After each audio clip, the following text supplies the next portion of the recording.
히브리서 9장 1절에서 10절입니다. 네, 히브리서 9장 1절에서 10절입니다. 예, 찾으신 줄 알고 우리 교독하죠. 제가 먼저 1절 읽겠습니다. 마지막 저는 합독하겠습니다. 1절입니다. 첫 언약에도 섬기는 예법과 세상에 속한 성소가 있더라.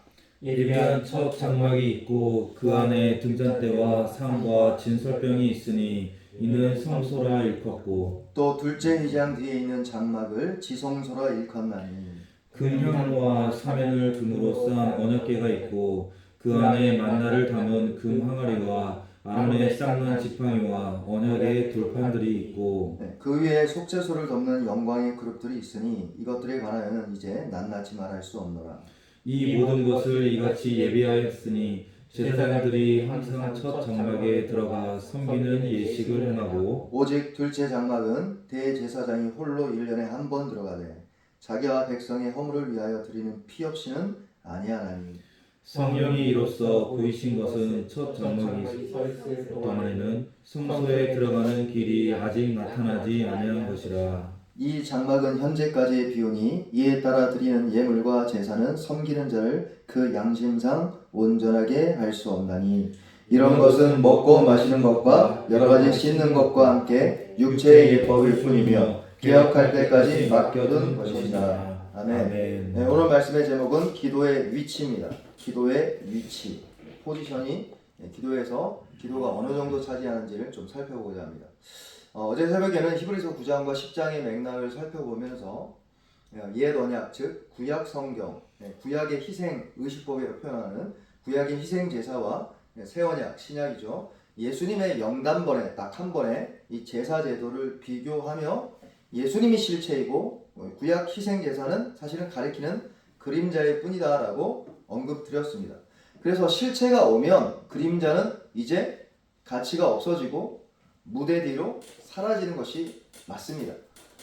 그림자가 계속 주인공인 양 설치면 어떻게 해야 돼요? 야, 잠자코 있어. 교회에서도 그런 거 아니에요.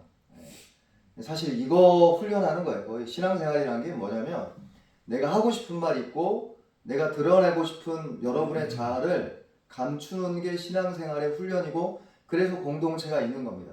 그래서 옛날 하목사님이 돌아가시기 전에도 여러 번 이야기했습니다. 성도들 하목사님 이렇게 했어요. 오해하지 마시고요. 달달달 볶아야 된다고. 왜 그런지 아시겠어요? 여러분과 저와 갖고 있는 이 자아가 너무 강하기 때문에 그림자인데 예수를 가르쳐야 되는데 가르치지 않고 계속 내가 드러납니다. 마찬가지죠. 설교도 마찬가지입니다. 설교자의 재능, 은사, 성경 지식, 영성 이런 거 아무것도 아니에요. 가리키는 겁니다. 예수가 최고다. 할렐루야. 예수가 우리의 구주다. 아멘. 이거 가리키는 겁니다. 근데 그 가리켰던 그림자와 상징이 원래 기능이 이제 상실될 때가 온 거예요. 그게 신약 시대입니다. 그래서 예수님이 직접 오셔서 십자가에 당신의 죄 없으신 순결한 육체를 휘장을 가르시고 보배로운 피를 흘리셔서 이제 하나님의 존전 즉 지성소 안에 곧장 여러분과 저는 그리스도와 함께 들어갈 수가 있는 겁니다. 지금 이 장소가 지성소입니다. 할렐루야. 아멘. 너무너무 놀라운 겁니다. 만약 구약 유대인이라면 너무 놀라운 말을 지금 듣고 있다라고 여러분이 느끼실 겁니다. 십자가의 구속이 얼마나 어마무시한 영광의 일이었음을 살펴보는 시간을 어제 갖고 기도했습니다. 그럼 이제 우리가 실제적인 측면에서 이 새벽에 기도하러 나왔으니까 기도는 과연 몇 번째 포지션인가를 좀 살펴볼 필요가 있습니다. 오늘 히브리서 9장 1절 10절 있는데 먼저 이걸 설명하기 전에 어제 했던 이야기가 있으니까요. 마치 이렇게 성도들한테 말씀드리면 옛 언약, 구약 성경 혹은 희생 제사에서 보여줬던 레위기, 신명기 이런 성경은 우리에게 어떤 가치도 없나 옛날 그랬다더라 예수님이 오셔서 다 이루셨다더라 이렇게 이해할 가능성이 굉장히 큽니다. 사실 잘 모를 때 그죠? 여러분 그런 이야기 들어보셨죠? 뭐라고 표현하죠? 그게 옛날 표현인데 반푼수? 그러니까 어중간하게 알면 이것도 안 되고 저것도 안 되는 거예요. 신앙생활 똑같습니다. 처음에 여러분이 초짜 때 처음 믿을 때 어떻게 해요? 기도합시다 하는 목사님 말씀 듣고 기도가 전공구나 아버지 이랬죠. 근데 좀 신앙생활 하다가 보면 기도가 다 아니라네? 예. 거의 그래서 헷갈리는 거예요. 그래서 제가 목회 경험상 제가 부교육자 굉장히 길었고 또 여러 분들을 많이 만났는데 목회 경험상 오히려 초짜가 강합니다. 여러분 잘 들으십시오. 초짜가 다 해냅니다. 전도 잘하죠. 그죠? 예수 믿은 지 처음 아는 사람이 전도 잘하지 사실 저부터 목사가 제일 전도 못해. 그래서 우리 교회 부임하면서 제가 결심을 했어요. 나 전도하겠다. 여러분들 그냥 나를 위해서 전도하겠다. 나 전도자로 부르셨는데 이 공간에 선교로 왔는데 나 전도해야 되겠구나. 성도보다 더 많이 전도해야 되겠구나. 아멘이죠? 부담을 드려드리니까. 근데 가장 전도 많이 하는 사람 누군지 아세요? 예수 믿은 엊그제 믿은 사람이에요. 가장 기도에 절박한 사람 누군지 아세요? 엊그제 예수 믿은 사람이에요. 생각해보세요. 왜 그럴까요? 어중간해서 그래요. 그러니까 반푼수에 반푼수. 근데 기도의 위치가 뭔가를 우리가 생각해 볼 때 먼저 이게 좀 오해를 이제 벗겨내야 되는데 제가 어제 신약과 구약의 차이를 설명하면서 새 언약의 위대성을 이렇게 설명하면 구약 언약, 즉 옛 언약은 아무 가치도 없다라고 생각할 수가 있기 때문에 이 언급을 드리는 겁니다. 그냥 새벽 시간이라 시간 관계상 다 설명할 수 없고 한 가지만 말씀드리면 옛 언약인 구약과 새 언약인 신약은 본질상 다르지 않고 동일한 은혜 언약입니다. 아멘이죠? 네. 그러니까 옛 언약이나 새 언약은 모두 은혜 언약이지 구약은 율법이고 신약은 신약이고 은혜고 그렇게 이해해서는 전혀 잘못된 방향으로 여러분과 제가 가는 겁니다. 구약이나 신약이나 모두 은혜 언약의 위대한 중보자이신 예수님을 통해서 구원받고 예수님의 이름으로 기도하고 예수님의 이름으로 축복받고 예수님의 이름으로 천국 가는 것입니다. 아멘 하십시오. 이게 굉장히 중요한 언급입니다. 이걸 이해해야 구약 성경의 가치를 여러분과 제가 이해할 수가 있습니다. 그래서 새 언약인 신약이 은혜의 언약인데 그럼 둘의 차이는 뭔가? 새벽이라서 몇 가지만 말씀드리겠습니다. 따라합시다. 본질은 똑같다. 똑같다는 뜻이에요. 똑같다. 구약이나 신약이나 은혜로 예수 믿어 천국 가는구나. 아멘. 근데 차이가 있습니다. 어떤 차이가 있죠? 시대적 차이가 있습니다. 이걸 예신학자들은 경륜적 차이라 이렇게 이야기합니다. 그냥 시간 관계상 시간적 차이라고 표현하는 것이지 하나님이 당신의 작정된 뜻을 시간 안에 펼쳐나갈 때 점진적이고 처음에는 그냥 덩어리채 보여주고 나중에는 자세하게 설명하는 거랑 비슷합니다. 시간이 갈수록 예수님이 오시는 시간이 올수록 이 은혜 언약이 얼마나 놀랍고 풍성한지를 보여주고 실제로 은혜 언약의 폭발적인 이 범위랄까요? 보편적인 범위랄까요? 이것은 구약 성경을 훨씬 뛰어넘고 사실은 여러분과 제가 모세 시대를 훨씬 뛰어넘고 능가하는 시대에 살고 있다고 할 수 있습니다. 그러나 본질은 똑같습니다. 이건 제가 이제 차차 설명해 드리도록 하겠습니다. 어쨌든 그냥 한 가지만 기억하시면 됩니다. 옛 언약이나 새 언약이나 모두 본질적인 측면에서 똑같은 은혜 언약이다. 그러니까 당연히 오늘 본문에서 첫 장막에 대한 비교인 이 언급에서 우리는 중요한 신약 성도인 저와 여러분이 신앙생활하면서 가장 중요한 부분을 발견할 수 있다 우리가 생각할 수 있습니다.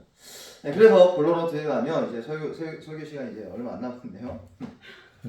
본론으로 들어가면 기도의 위치가 오늘 설교의 제목이라 말씀드렸습니다. 3절에서 5절입니다. 보시죠. 3절에서 5절.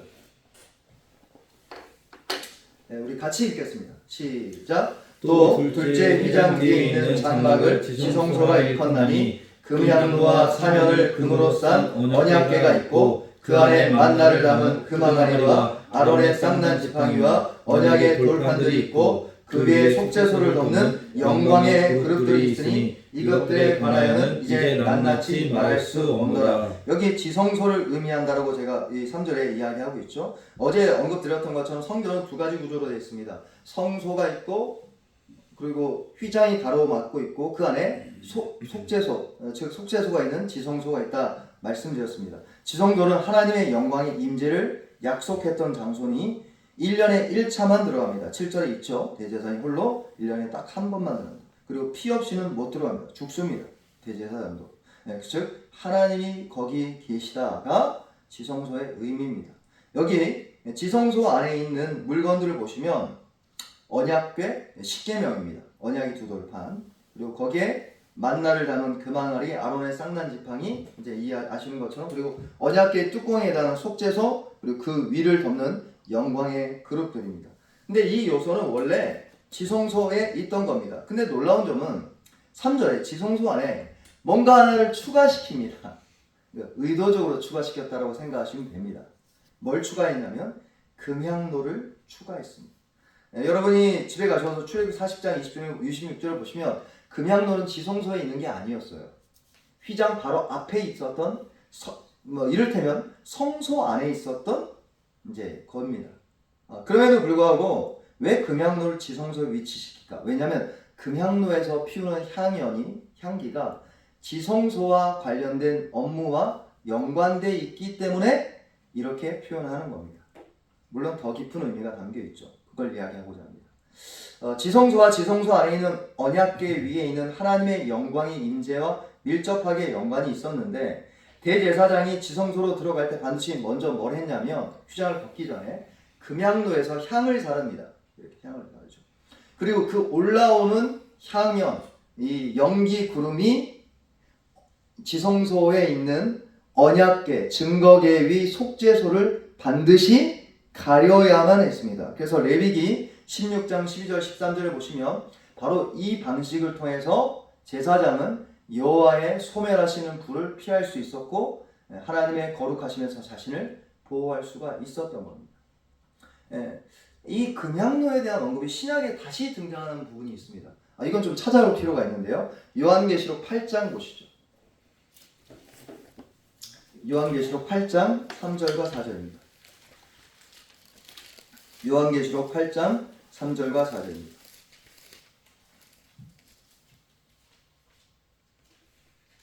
요한계시록 8장 3절과 4절입니다. 같이 읽죠. 시작.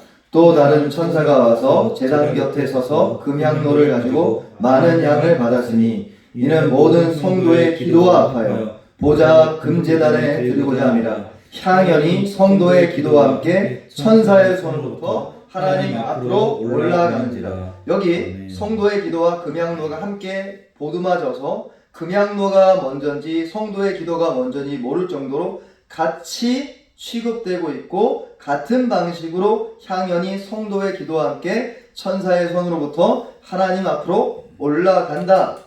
이렇게 이야기하고 있죠. 즉 이 말은 금향로는 성도의 기도를 상징하는 겁니다. 즉 성도의 기도가 금향로입니다.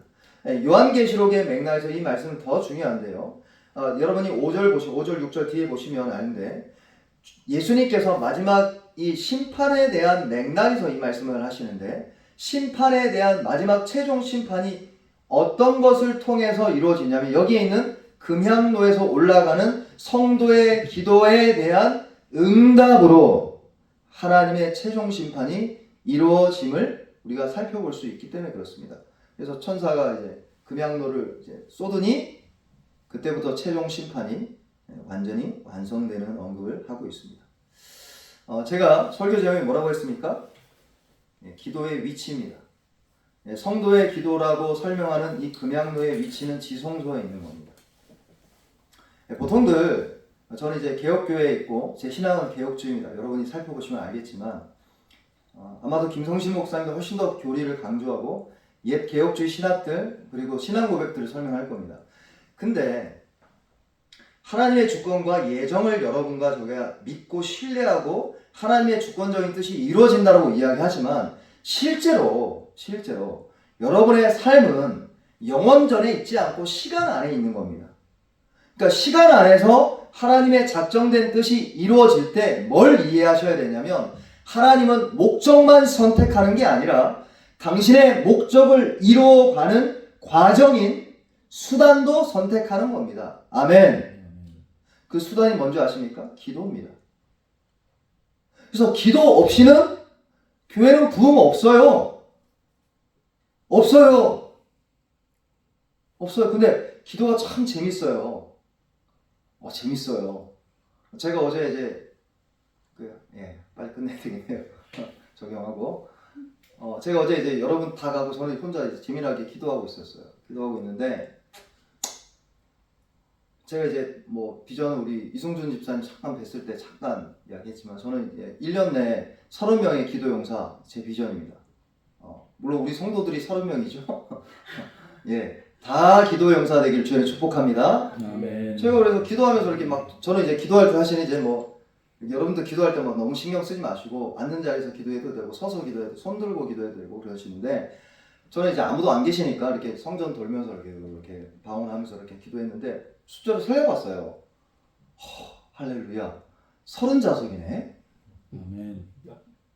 예, 다 차면 돼, 다 차면. 새벽마다 차기를 축복합니다. 아멘. 금요일마다 차기를 축복합니다. 아멘. 사실 그게 여러분과 저의 엔진입니다. 엔진. 이 수가 몇 명이냐에 따라서 교회 부흥은 선택됩니다. 아멘. 만약에 여러분 30명의 기도 용사가 여기 있다. 하루에 한 3시간, 2시간 그냥 쭉 기도한다. 어떻게 될 것 같으세요? 나가려마자 전도하고 싶어요. 아멘. 여기 한의원 있잖아요. 한의원. 엘베 보면서 어르신들 막 봐요. 막 기도해드리고 싶어. 막. 나요, 나.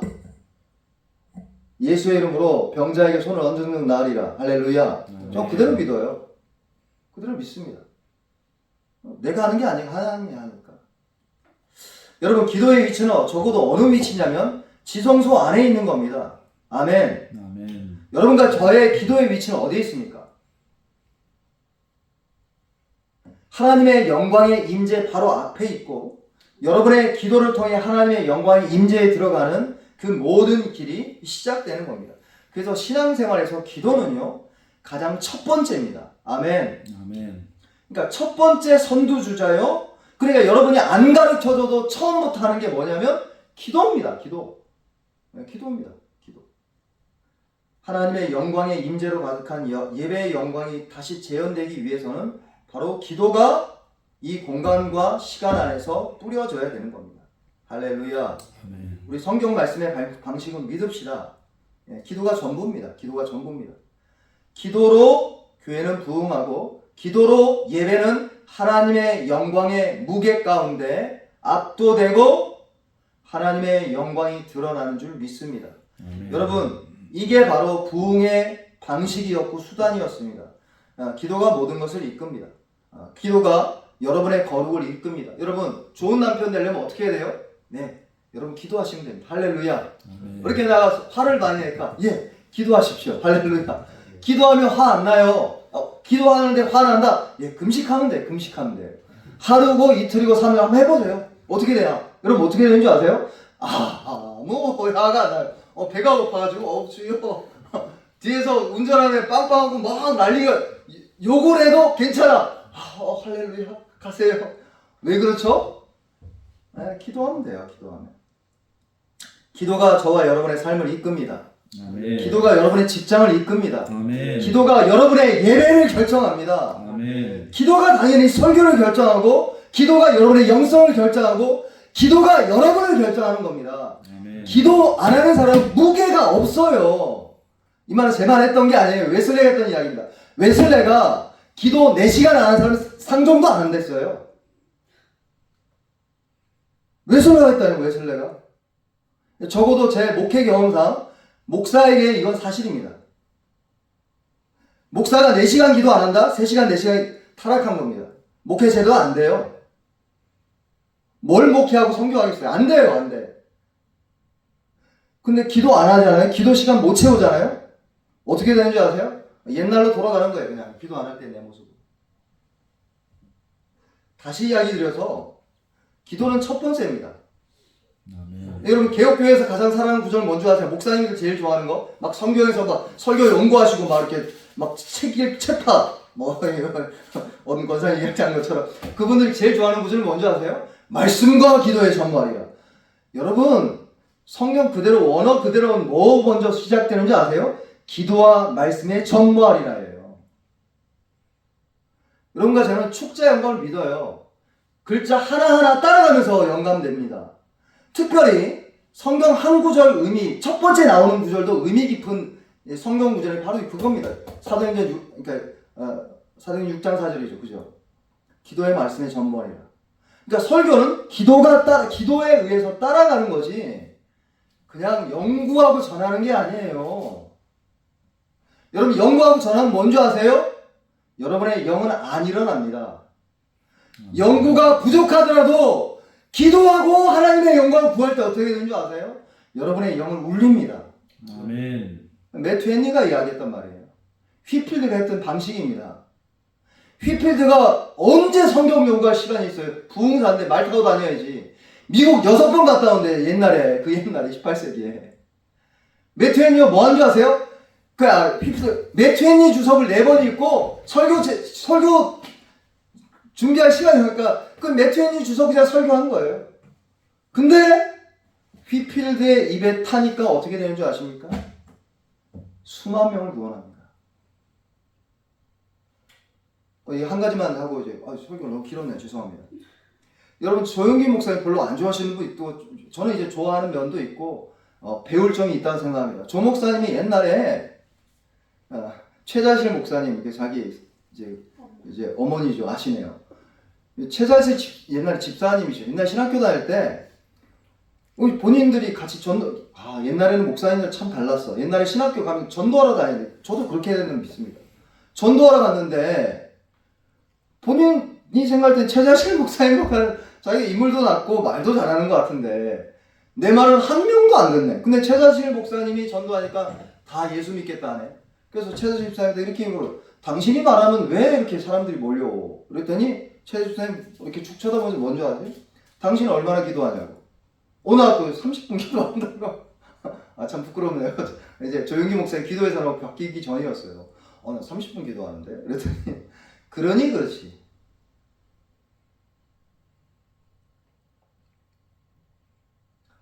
여러분, 믿는 사람도 30분 기도해서 무슨 감동을 줍니까?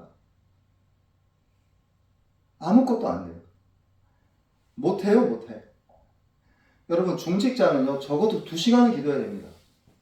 그냥 앉은 자리에서 쭉 기도해야 돼요. 아멘. 채워내야 됩니다.